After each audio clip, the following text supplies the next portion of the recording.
Well, this will be Seven Deadly Sins Part 2. The Seven Deadly Sins Devotional Part 2.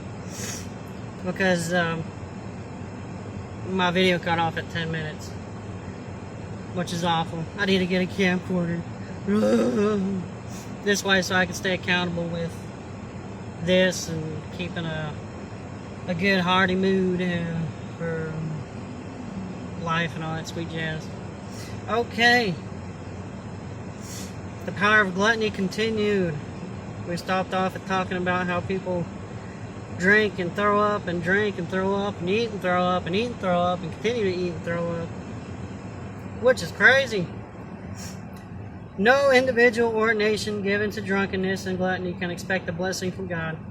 Fell because she overstuffed her body and starved her soul. That means we can't work because we're too busy getting the itis from our beautiful banquet of food. Such gluttony is a perversion of natural God-given appetite. The gratification of our fleshy appetite is not to receive first importance in our lives when we cater to the appetite of the flesh. When a normal hunger is extended into abnormality so that it harms the body, dulls the mind, and causes us to neglect the soul, because we become guilty of the sin of gluttony. When we acknowledge that sin and confess it, Jesus will forgive the past and provide the powers of self-discipline, temperance, restraint for the days ahead. Don't think of a diet as what you can eat, but a diet of what you can eat, and then having a nice, beautiful list. Fruits and veggies. Veggies on my pizza. And wisdom for today. We are so grateful, Lord, that you highlight sinful behaviors that are harmful to our spirits and bodies. Help us to learn from those who've gone before us so that we do not suffer the same fate, and may our strongest desire always be for you. The poison of sloth. The sluggard's craving will be death of him because his hands refuse to work. Proverbs 21:25. Another one for the gym. All these can go for the gym. All these can go for life. But another one for the gym. You can't, stay at home 30 days in bed and expect to have the same enthusiasm and power in the workout.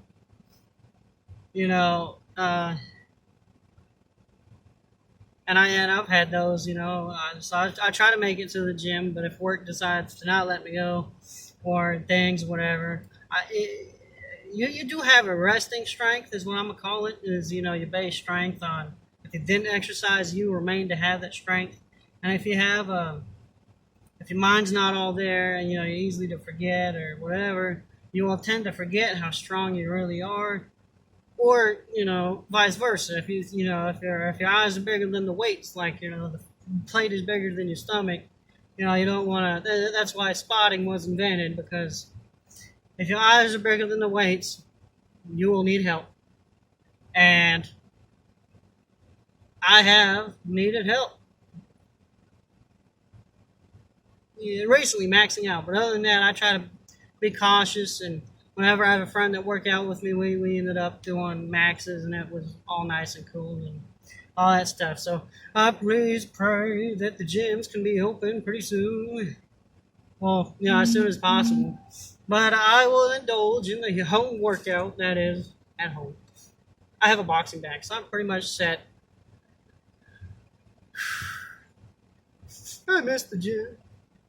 I miss doing stuff for fun, to gain some energy and all that sweet jazz. But anyway, poison of sloth. The Webster's defines sloth as disinclination to action or labor, sluggishness, laziness, idleness. In theological context, sloth carries with it not only the ideas of laziness in spiritual things, but also apathy and inactivity to the practice of our everyday lives. The slothful person is like a piece of driftwood floating effortlessly and heedlessly downstream with the current. It takes no effort, no strength to be lost. A drifting boat always goes downstream, never up. Likewise, a drifting, slothful soul is inevitably moving towards an eternity of destruction. The sin of doing nothing, the sin of omission, is just as dangerous as any sin of action.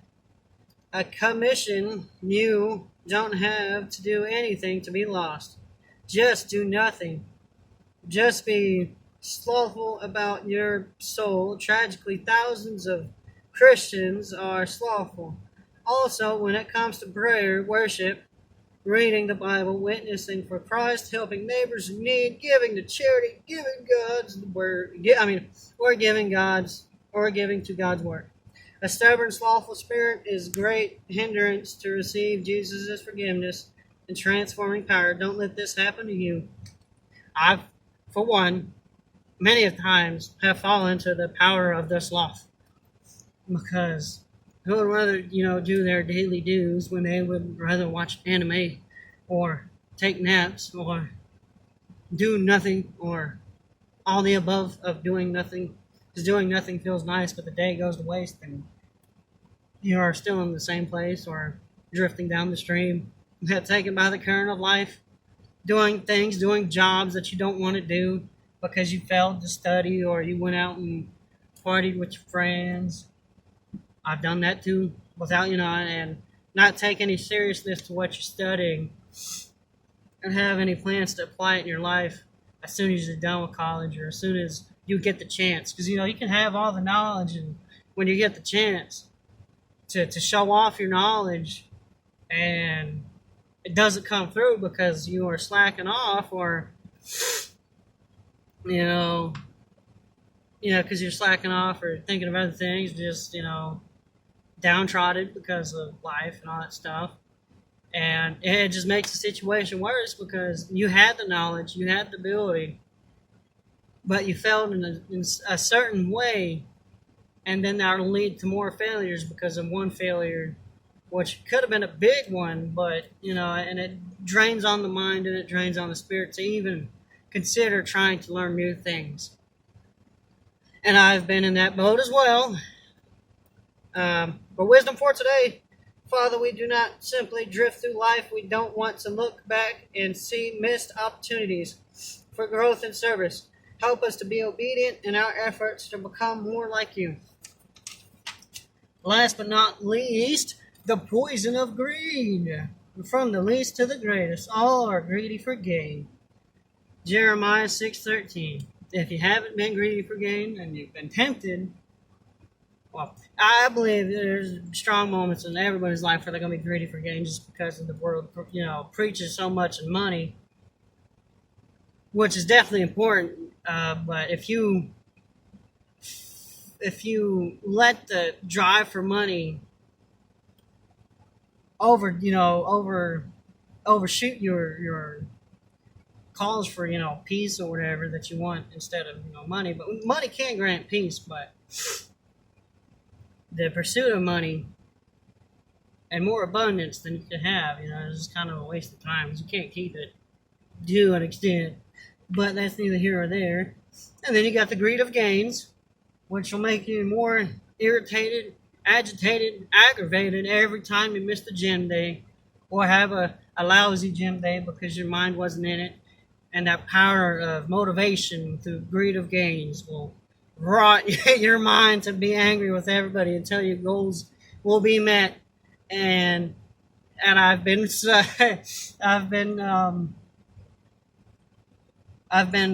afflicted by that as well.